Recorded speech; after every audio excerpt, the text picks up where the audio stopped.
Trump. O tarifaço chegou depois do dia 2 de abril e movimentou os mercados. Será que o preço não está saindo alto demais para o Trump?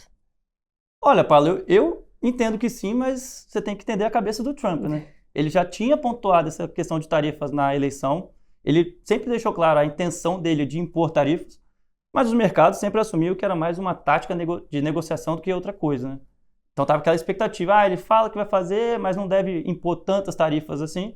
E aí vamos lembrar, né? O primeiro trimestre já tinha sido muito negativo nos mercados internacionais na expectativa desse anúncio. Então, eu entendo que quando chegou o dia 2 de abril, muitos esperavam que o que ele vai anunciar agora vai ser uma alíquota máxima de 10% para alguns países. E aí ele chegou com aquela cartolina, aquele cartão dele de todo tamanho, um monte de país que ninguém nunca ouviu falar e as alíquotas muito maiores do que o pessoal imaginava. Então, a gente teve uma reação muito negativa para os mercados.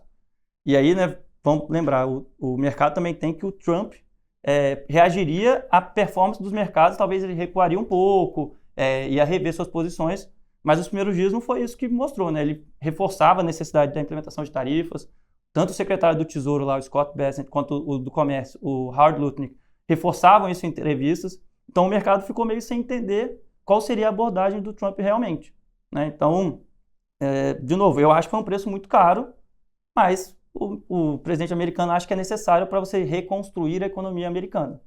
Mas a gente tem visto também um pessimismo muito forte das empresas, porque a gente está tendo a temporada de resultados por lá. Qual é a situação realmente que os analistas estão prevendo para maio agora? E se essa mudança de humor das empresas é um sinal preocupante para o investidor? Sempre, né? Quando você tem companhias reportando resultado e retirando suas projeções de resultado para o ano devido à incerteza, né, por causa dessas tarifas, você tem que ligar uma luz amarela de como é que você vai precificar esse mercado a partir de então.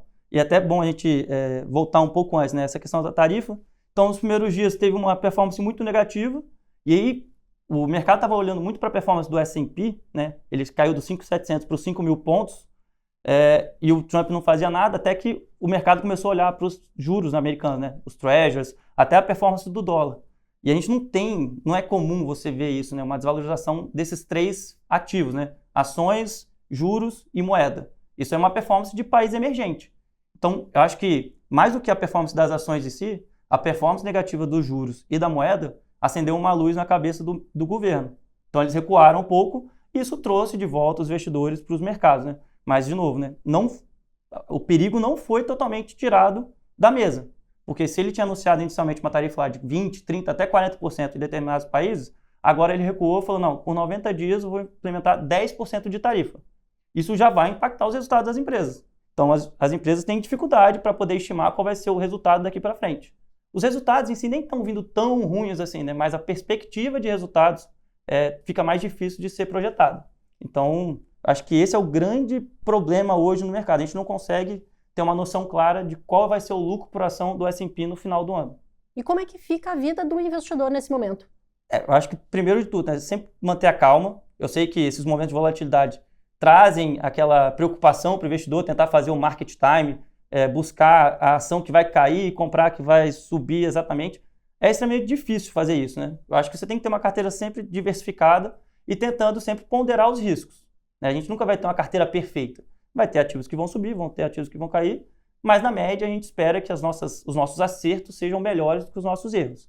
Então, num cenário mais desafiador, que a gente tem pouca previsibilidade daqui para frente, talvez você tenha que recorrer àquelas empresas que sofram menos com uma desaceleração econômica. Então, se lá atrás a gente tinha talvez mais empresas de tecnologia, agora você talvez tenha que ter mais empresas ligadas à economia americana, empresas mais tradicionais, por assim dizer, né? Uma empresa de telecomunicação, uma empresa de saúde. São empresas que não vão crescer muito igual as empresas de tecnologia, mas vão ter lá o seu resultado crescendo um pouquinho, distribuindo dividendo, recomprando suas ações. Eu acho que você tem que não tentar ser herói nessas horas.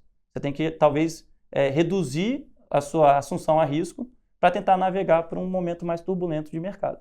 Pensando nisso, como que você montou a carteira para maio? Então, né, reforçando esses pontos, a gente reduziu as nossas exposições a empresas de tecnologia. Então, por exemplo, eu tirei TSM da carteira. Eu acho que é uma ótima empresa, mas dado esse problema das tarifas, ela vai ela vai sofrer nesse curto prazo Se a gente for lembrar, durante abril, a NVIDIA anunciou que ela reconheceu uma multa de 5 bilhões por vender chips para a China. Então, se ela não conseguir vender mais chips para a China, ela vai ter que demandar menos chips da TSM. Então, como a gente não resolveu nada das tarifas ainda, eu acho que vai ser um cenário pior. Resolvi tirar a TSM, reduzir a Amazon e Meta, mas porque também são ações de tecnologia que, num primeiro momento, não performaram bem, mas acabaram recuperando no final do mês. Mas eu acho que essa recuperação dos mercados, né, no final do mês tem um caráter muito mais técnico do que fundamento. As ações caíram muito, os investidores, aqueles mais especulativos, aproveitaram para comprar para ter um ganho de curtíssimo prazo. Então eu resolvi reduzir essas posições de tecnologia e uma ação que eu coloquei na carteira agora, que entra nessa categoria de empresas mais tradicionais, é a AT&T. É uma empresa como se fosse a Vivo, a TIM americana, né? Então é uma empresa que de telecomunicações, fornece tanto planos de celular como internet de banda larga. Não é uma empresa que vai crescer 10, 15% ao ano, mas vai lá apresentar um crescimento de 4, 5%, vai conseguir manter seus resultados estáveis, vai pagar o dividendo, vai pagar o provento para o investidor. Então, acho que é esse tipo de empresa que a gente precisa agora para a carteira. E quando você olha múltiplo, ela está negociando um múltiplo abaixo de mercado. Então, dá aquela nossa famosa margem de segurança para você, né? Você tem um risco de cair menos do que se valorizar.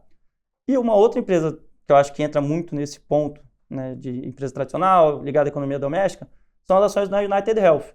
Eu já tinha em carteira, elas acabaram sofrendo no mês passado por conta, não do resultado em si, mas esse ponto de novo, da projeção para o final do ano, e a ação acabou sofrendo muito. Ao meu ver, os resultados não foram bons, mas a reação foi muito mais negativa do que o necessário. E dados os preços atuais, eu acho que a gente tem um espaço aí para dar uma recuperada e sair com um preço um pouco melhor. Então, acho que a gente pode aumentar essa nossa exposição e tentar dar uma recuperada na carteira agora em maio.